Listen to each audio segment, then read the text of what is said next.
آقای لونتیموس هم از اون کساییه که به نظرم باید به فریمش خیلی دقت بشه. محصور کردنه، حتی موی بلند، کوتاه کردن، انتخاب دنی، اسما، رنگا خیلی شباهت به 2001 داره دوستان.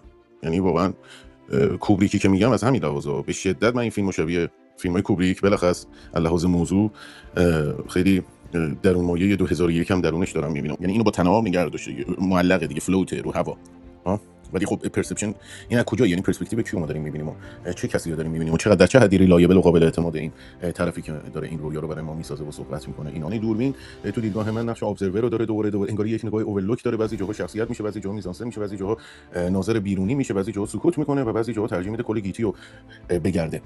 بسیار ناظر جذابیه اینجا. هر جایی که لازمه شما رو میشونه پای میز، یه لستاپری میخواد بده که اصلا با منم لستاپر میشه دیگه، چون شما آخره با بعد اینه که پسر خودش رو میکشه با اون قربانگاه میره. بحثای ریچوالیتی هم هست، یعنی بحثای ریچوال و اینا هست. یعنی شما علاوه بر اینی که در نظر بگیری بوگونیا از یه ریچوالی داره میاد دیگه، این پوستر خیلی به نظرم معنا داره.